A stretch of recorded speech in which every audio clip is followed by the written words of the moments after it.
Transformers fans. We've got a very exciting panel coming up next. We're going to be listening and asking questions to our friend Victor Caroli, narrator from G1 Transformers. Give it up! Big Transformers! First time at TSL Toronto. Now, Terry is not with us currently, but we're hoping he's going to be joining us shortly. And kind of filling in as our moderator, we have writer Jim Sorensen. Big round of applause.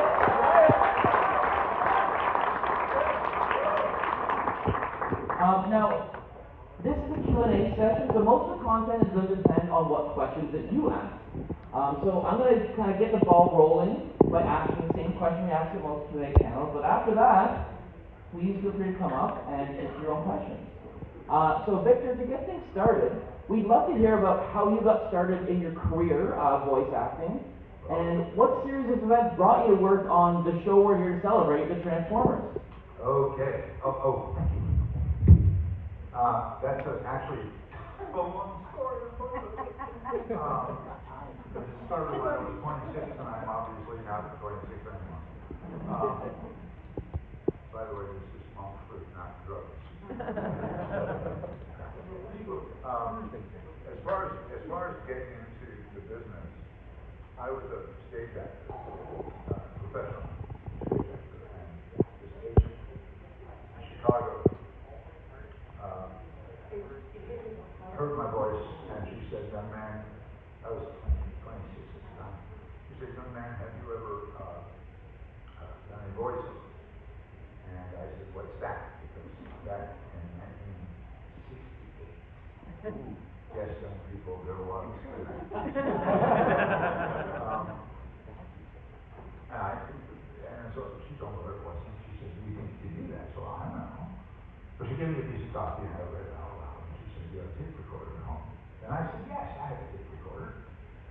She said, "Read some ads onto the tape recorder out of a magazine and bring me the tape." So I did this. Now, this is in Chicago. And so I did that. And she took that tape around to advertising agencies in Chicago. And then within 3 months, I was making a living doing voiceover. So that's how I got into voiceover. Now, as far as Transformers is concerned, there's an advertising agency in New York. I don't know if it still exists or not. It's called Griffin McCall. And Griffin McCall had an audition for a toy. Okay. So my agent calls me and says, "Hey, we want you to go on this audition for this toy." I said, "Okay." So I go to the audition, and I win it. And it turns out the audition is for a Transformer toy. So I do the job. And I don't even remember which toy it was, but I do remember that the catchphrase was "robots in disguise." I don't know if anybody remembers those old Transformers commercials. Robots in disguise. Oh yeah. And it was hard because it was like the old Jimi Hendrix song, like his disguise. But it was always hard when I went into the studio to make sure that I said robots in disguise. So they didn't think I was saying robots in disguise. Anyway, so I did that. And it turned out the toy was actually pretty successful. So the McCall called me back. And they said, "Listen, we've got more of these toy things we're going to do." So, okay, so I did those. And then a while later, I don't know how much later, months, whatever, they said, "Listen, we're going to do a cartoon show with these little characters, these little Transformers characters. Would you be interested in narrating the cartoon show?" "Sure." So I did for a living. And then a couple of years later, in 1986, they said, "We're going to do a movie. You want to narrate this movie?" So I went, "Sure, that's right. I did.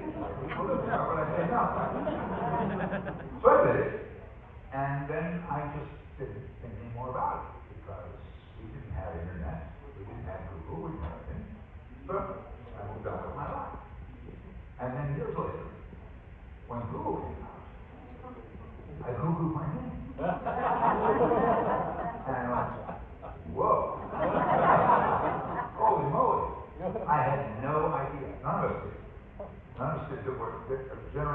one. Terry and I think, are the only two actors that are here from Generation 1. And we had no idea. This is what we did for a living. So, and then all of a sudden it turns out, oh my God, everybody knows who we are. And they have conventions. Oh my God.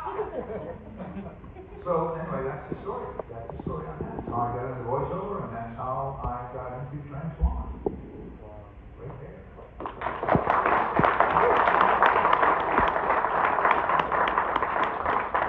I think it'd be great if we could have some people come up and ask questions, but while people are lining up, can you talk about some of the non-Transformers roles that you've done in your career? Oh, wow.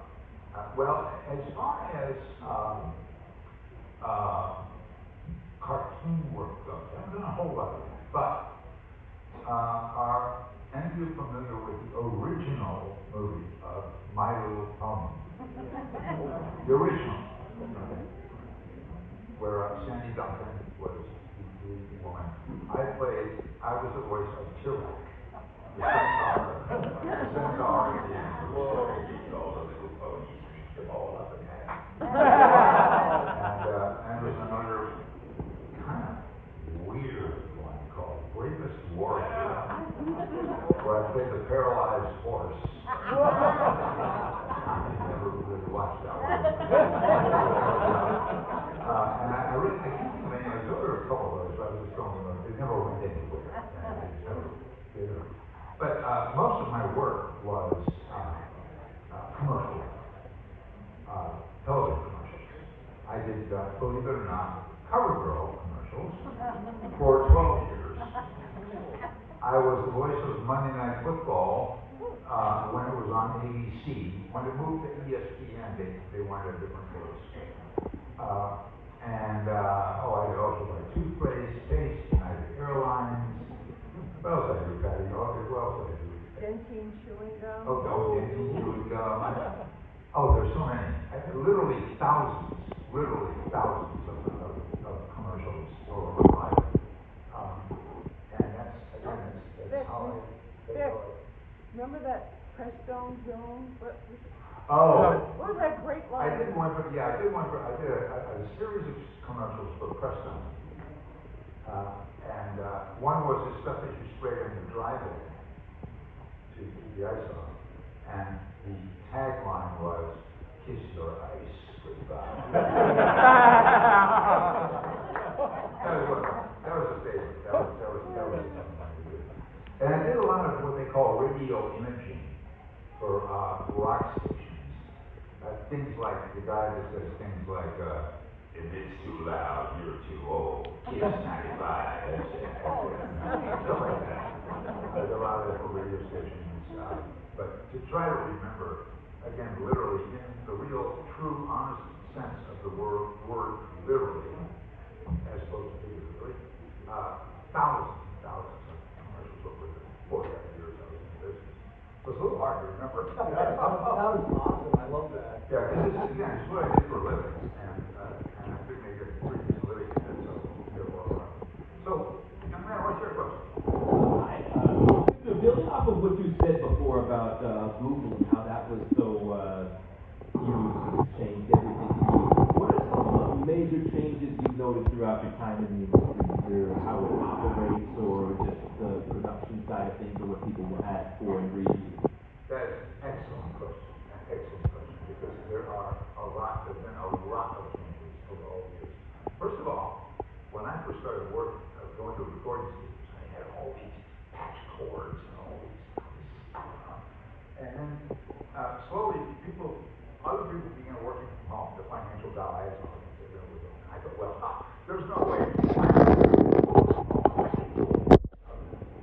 I'm an actor. I can't do it. And it turns out now we can. All of us have studios in our homes. If people come to my house, you got a studio in the house? Yeah. Can I see? Yeah. Yes, it's both. Where is it? Where? Yeah, right. You see that? Can you see now? That's the microphone.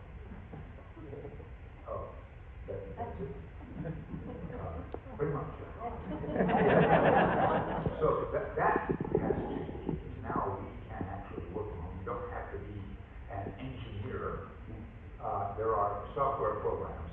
The one I use is one called Twisted Wave, which is, it's like Microsoft Word for voice.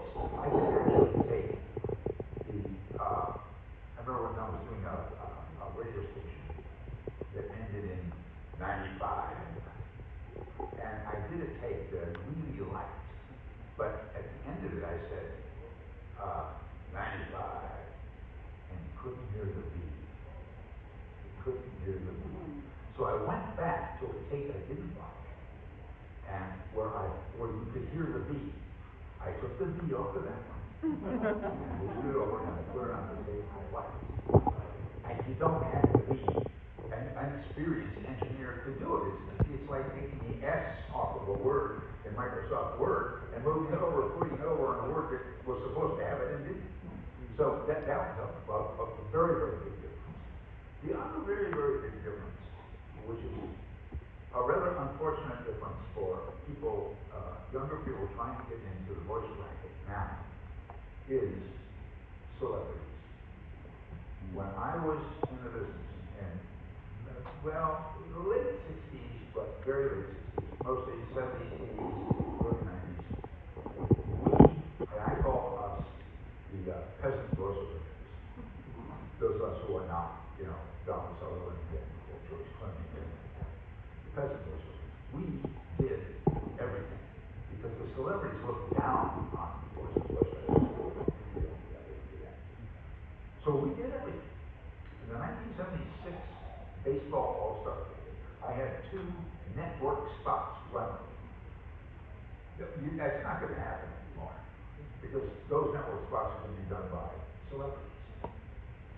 So the celebrities now are kind of taking over all the major stuff. They're doing all the cars, they're doing all the beers, all the major accounts. So that has changed. So that was an excellent question. Very good question. Thank you so much, and thank you for your great answer. Thank you.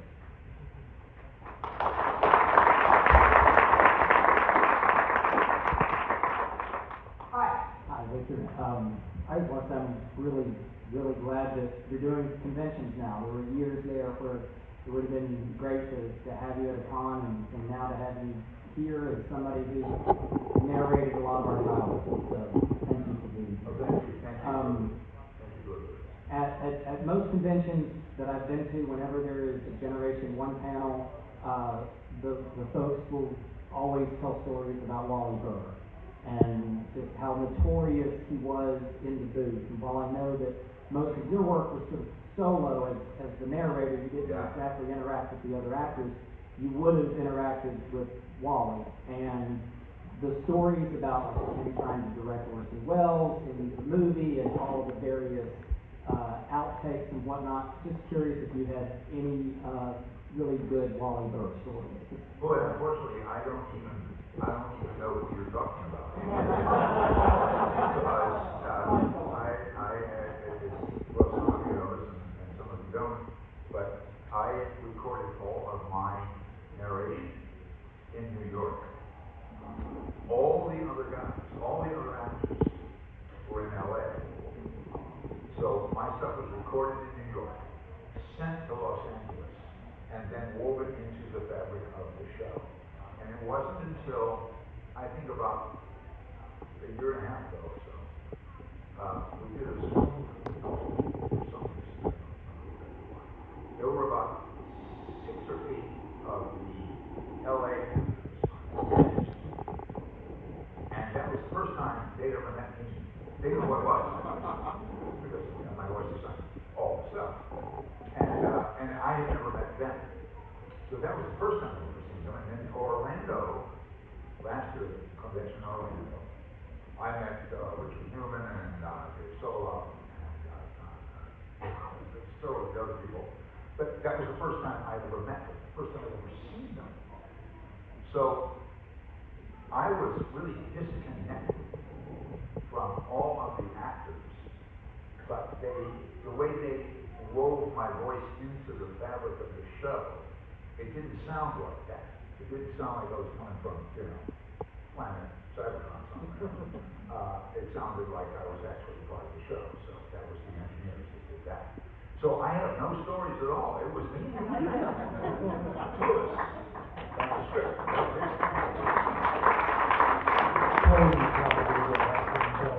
I wish I had stories, but I don't.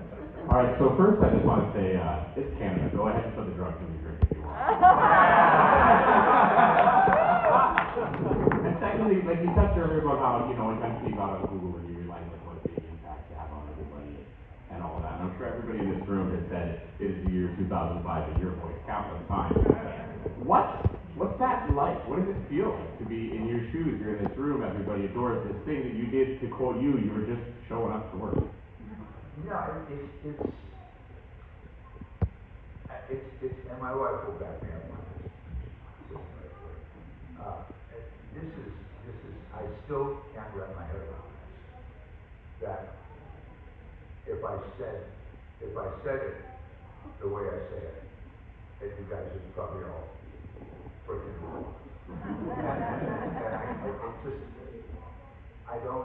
I don't consider myself a celebrity by any means, because a celebrity to me is somebody that is recognizable when you walk down the street. Oh, wait, that's Tom Hanks. Hey, that's Meryl Streep. That's a celebrity. I'm not a celebrity. I'm just a voice that you recognize. I'm not even considered. Well, I guess my agent has me on his celebrity voice list, but that doesn't really cut it. Now I'll tell you a story about that. But it's a very, very odd feeling to be up here right now and doing what I'm doing, because why me? I'm just a peasant voiceover guy who did a series of work 35, 40 years ago that turned into all this. I didn't turn it into all of this. You guys did. And yet here I am. And I still don't get it. Thank you.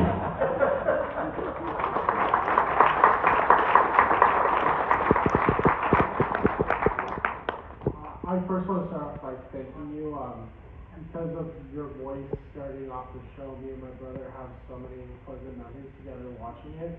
So being a narrator, touched my heart. So my question is, what inspired your signature voice throughout the show and the movie that gave you such a unique touch? Well, what I think it was?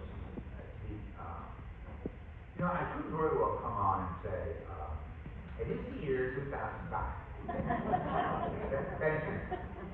But they played the music for me. And the music is the best director. The music is a better director than any person telling me, any copywriter, forgive me, my wife is a copywriter. But if you play the music for me, that, to me, that sets the tone. And if you remember the beginning music of that movie,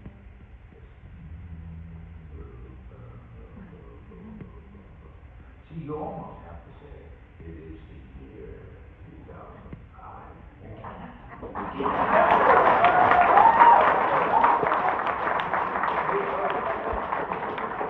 can't not say it that way, because it has to go with the music. You've got music, you've got voice, and you've got picture. And those three elements have to complement one another.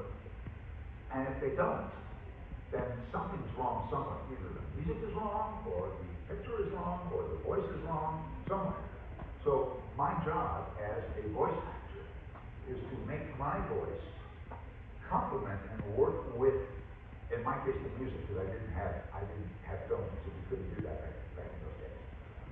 So I had to make my voice work with the music that I was hearing. And so that's what created that voice for me. But that's a very good question. Thank you.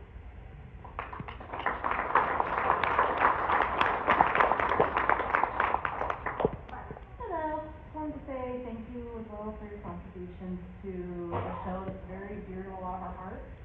I was just curious, has anyone ever recognized your voice outside the studio, like if you were like been at the store or something, and somebody goes, "Oh my gosh, you're whatever." Yeah, every once in a while, someone will say, not that I, you're a Transformers guy, no, but they'll say things like, I know that voice. I know that, I've heard that voice. Have you ever been on TV or something like that? Yeah. But never really anything specific. Now, they used to, back in the 70s and 80s when I was actually working, because I'm retired, I've been retired for a while, but when I was actually working, and I had stuff on the air, people might say to me, "Hey, aren't you the guy that does that ultralight commercial? Aren't you the guy that does that whatever, you know?" Yeah, they would do it back then, but not now. Thank you.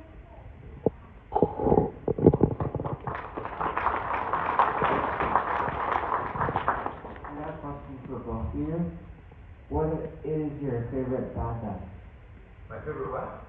Bad guy, your Deathcom. My favorite bad guy in In Transformers? Transformers, yeah. Well, see, this leads to another little story. They've been trying to get me to come to these conventions for a number of years now, and I've always said no. And the reason that I've always said no is that I don't know anything.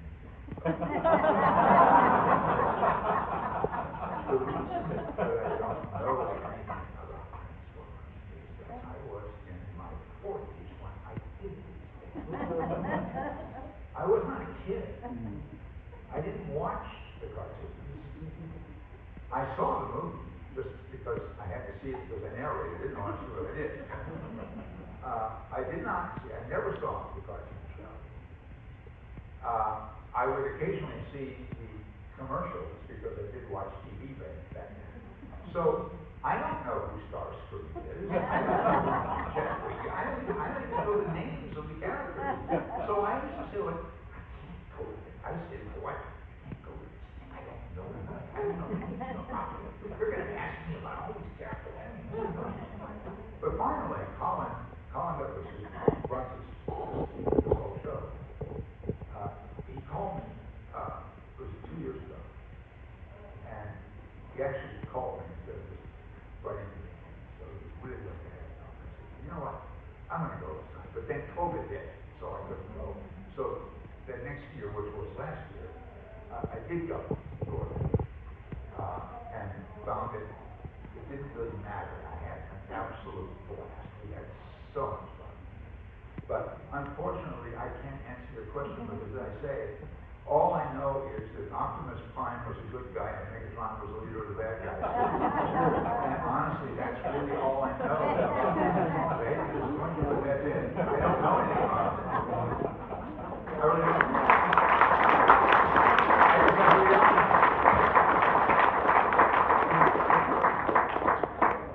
And mine is Shockwave, and I'm happy to chat with you at my table after.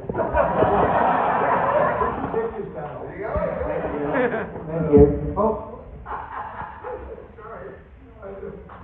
I'm sorry to have disappointed you all because Goober! Hey, buddy, how's it going? Play again. Wow, thanks for coming, man. I'm so stoked. We're all so stoked that you're here. Well, thank you. Yeah, it's been a long time coming, and I don't have so much of a question as I have I like to exclaim over experience that I have involving your voice, because I want to share it because, like I said, this is a long time coming to finally have you at a TFCon. So it's amazing. And when I was a kid, growing up with the Transformers episodes, on the playground, because I was like between the age and 10, around those ages when it was really in its heyday for me. And on the playground as kids, we would always, all my friends were the Transformers too, and watching the cartoons. And we would always try to emulate, impersonate the characters. We try to, copy the voices and play the characters out in our playground games. And we always did our best. We had our favorites, and there was always a few voices that no one could get right because they were like the deeper voices or the more complex voices. and we would still try, like we would try to grind our throats to sound like Soundwave. It never worked, right? Because obviously it's a computer voice. And Optimus Prime, nobody could speak deeply enough to get Prime's voice right. And your voice was one of those voices that no one could get right because you had that, you know, your voice had that special tone and that also that depth to it that no one on the playground could get it right. We would always be like, oh, you know, I like Prime, I like Starscream, I like Soundwave, and also there's that air in the guy. And we never knew, like when we were kids, we didn't pay attention to the actors' names, so we didn't know Prime was Peter Collin, we didn't know Prime was Frank Welker, we didn't know the name of the narrator. We would just say, you know, oh, we love Prime, we love Victor Caroli, and we love that narrator guy. And I remember times when me and my friends would talk about Transformers, and we'd be like, you know what, that narrator guy has the coolest voice. I wonder who that guy is, you know? So I remember having conversations like that, just wondering who was that narrator guy.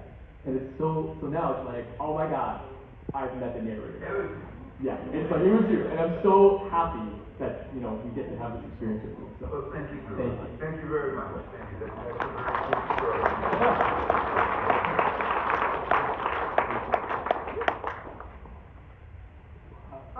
Hi.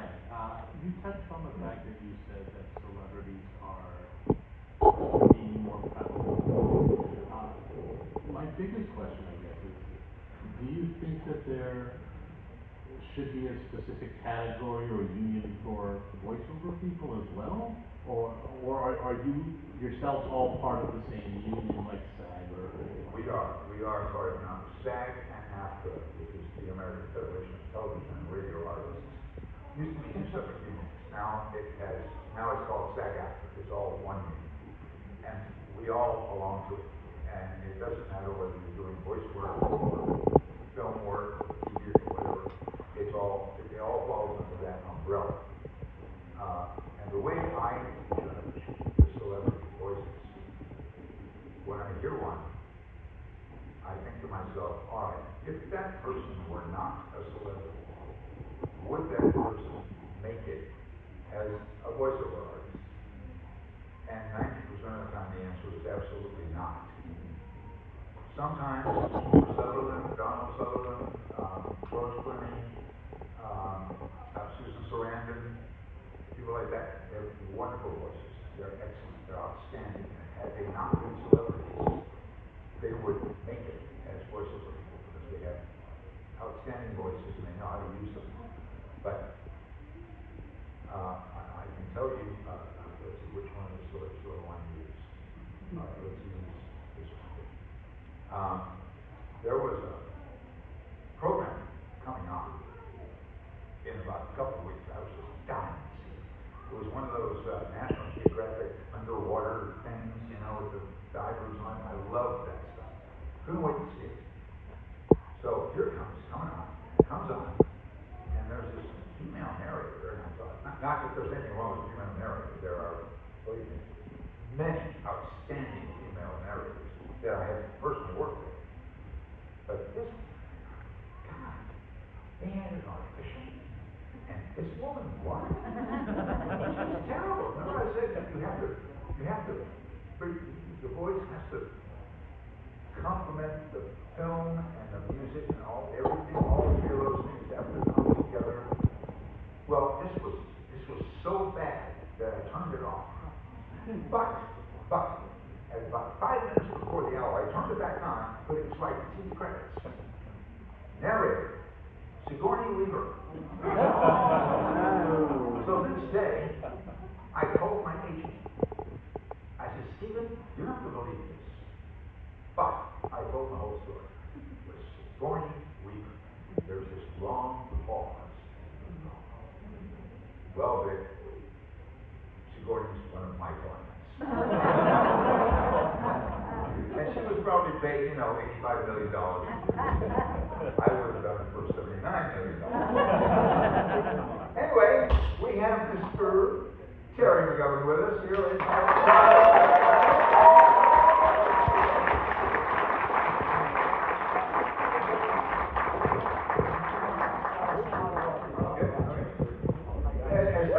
I want to ask all of you a question.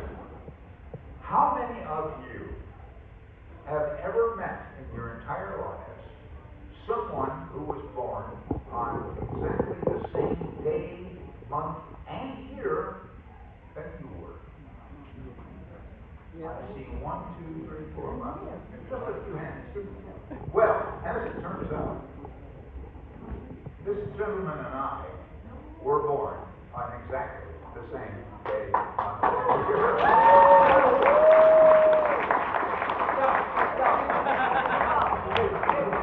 Now, I have to admit, he is 5 hours older than I am. And I'm sure it's right. Yeah, I'm a month older than Biden. That's how I measure my lifespan. So I think, let me just say this, pardon me for interrupting. I just want to apologize for being late. I ate a bad peanut or something on the flight in here last night, and I was really, really sick. And I'm still not feeling too good, so I apologize. Any fellow diabetics here? Yeah, I'm sure there are. It's not many. You Canadians live now, don't you? Really, only 300 diabetics. Anyway, I'm very happy to be here. I love your country. I want your money. It is the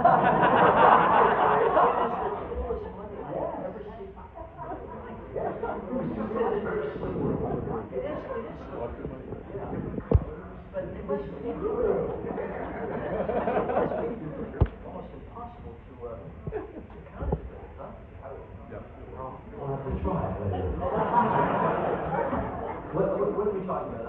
Let's get back on the subject. so Terry and I are the only two actors here from Generation 1. So I think Terry's probably got some. Who was it that asked the story about, was it Wally? Wally Bird. Yeah, Wally Bird. Wally Bird. Well, I remember him very fondly. See, I moved, I lived in LA in 88. So that was only 4 years after G1. But in that time, I had done DuckTales, and then we started Darkwing Duck. I actually did Darkwing Duck in San Francisco, where everybody else was in Burbank, because I had moved up there. I just had a terrific experience doing voices for a living, and I'm so happy to finally get to meet you guys. I wasn't able to make it last year because it came up late. So at least I've gotten this far. Any questions? Yes. Well, Phil for Victor, this is my last question, and I was going to ask. Yes, please. Have you ever seen any pieces of copy that you felt that you couldn't read, or you think you could have? Yes, this afternoon. No, I'm not kidding. I want to perform and all that. Oh, that's tonight. Oh, did you look at that? I didn't look at it. Yeah, because Wild Rider, imagine, this is 1984, the last time I did this voice, when I was doing it. And it was just, well, hey, we do that for about 3 hours. And but I'll give it a shot tonight if I'm doing it for that whole stuff. But you had a question for the show, yeah? It was the same. Well, sure, yeah. When I was doing commercials, absolutely. There were times when the grammar was wrong. I'm a grammar major. I'm one of those people who you say something, you say, well, I was talking to my realtor the other day, and I go, and grammar too, and the use of the agreement of inside the language. For example, a bus went over the side of the hill today with 14 passengers aboard. None was hurt, or none were hurt. Anybody?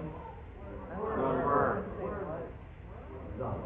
None means no one. No one was hurt.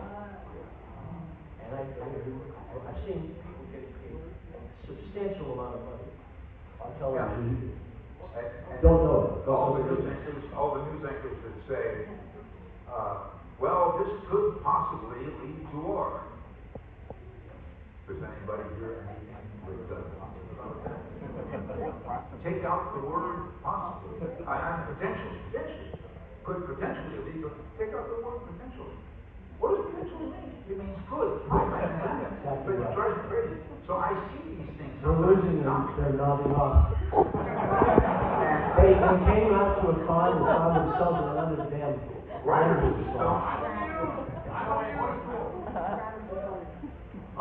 Okay, any questions about the work? Hi. First of all, thank you both for coming. It's really great to hear from you both.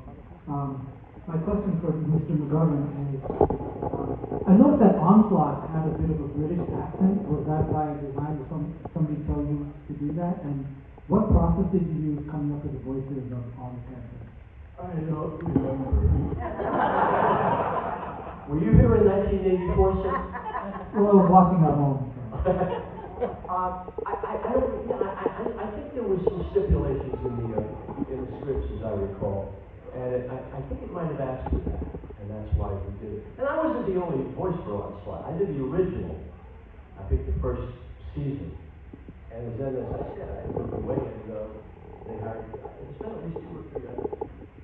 I don't know their names, but I know that I was the original, and they didn't continue on with it.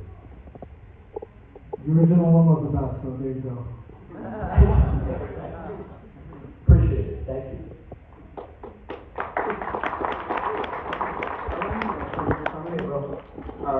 I had a question for Victor, but probably it's one that you don't know the answer to. I was born in 1970. Just got to think of something, huh? Just to be nice, yeah. No, I was born in 77, right? And I'm a big 80s cartoon fan. Transformers, of course. G.I. Joe, He-Man, Thundercats, Teenage Mutant Ninja Turtles, right?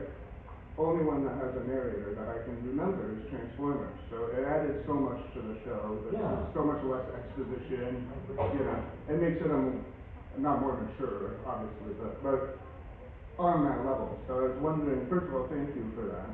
But also, do you know why they decided, like even G.I. Joe and like Gem or Sunbow shows, they didn't have a narrator, but Transformers did.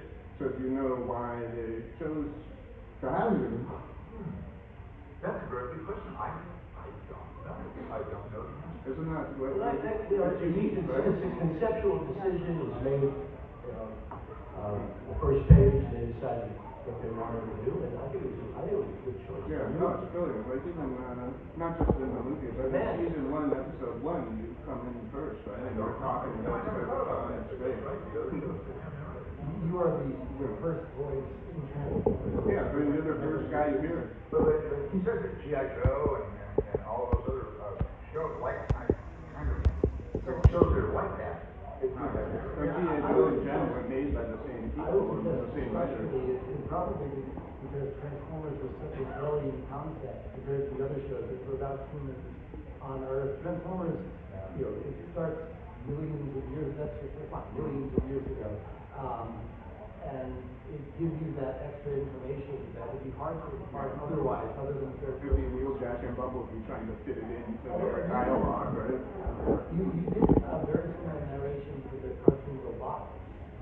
Yeah. You, and it was that same sort of, 3 million years ago. I had one of those stories, but I don't remember the cartoon. Terry, you were supposed to be here last year, right? You sent a video or something, or? No, I was out sick last year too. I'm a mess. I really do apologize. No, that's okay. I'm so glad I at least got here. You're doing better next year I'll come here and be in good shape. You're doing better than Biden.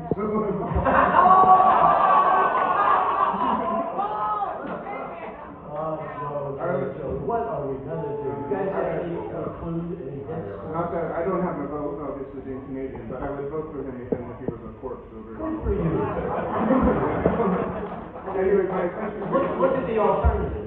Exactly. It's ridiculous. So, anyway, I won't get into too much politics. Do you know, you were playing Wind Charger in this one episode called Masquerade, and that was, a different voice actor all through season 1 and stuff, which is one season 2 episode you played the voice of Wind Charger, and I was just wondering, how come? This is going to get pretty old. You say, I don't remember. But I don't remember. But I know that, these jobs, you show up for, well, first of all, you audition.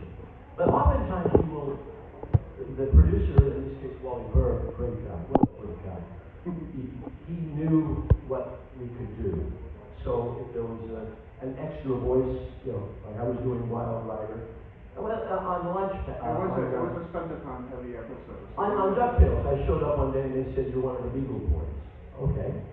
And then you just kind of get tossed it, you know. You're just in the room? Yeah, the good producer knows what you can do, but you know where your sweet spot is.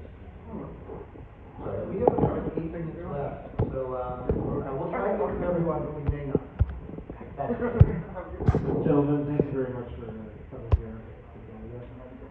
This is a question for Victor. I want to know, when you were recording your lines for the 86 movie, the international versions of Transformers the movie have a kind of like a... You just say international versions? Version. Come on.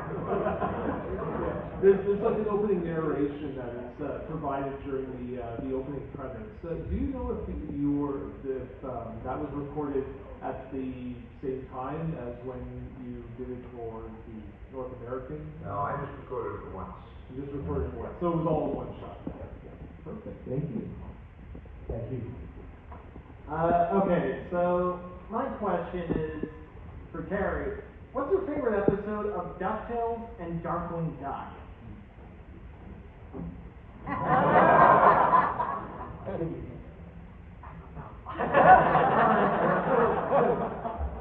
All I can tell you is that working on DuckTales is one of the most fun things I've ever done in my life, because I don't know if people talk about this, but the actual physical location of where you are is in a studio at Disney. And that alone is just a thrill. You know, just the first time I walked in there and sat down, there was my name on the script. And it was just an incredible thrill. Oh, I rewatched it last year because I thought you were going to, come. So I went through it all, but it was worth it to revisit DuckTales because it was just that good of a show. Yeah, well, the Launchpad was much more present. He did a lot more shows than he did on Darkwing Duck. By the way, Seth Rogen, I have it on pretty good authority, is going to be doing a new Darkwing Duck. And I'm going to give you his address.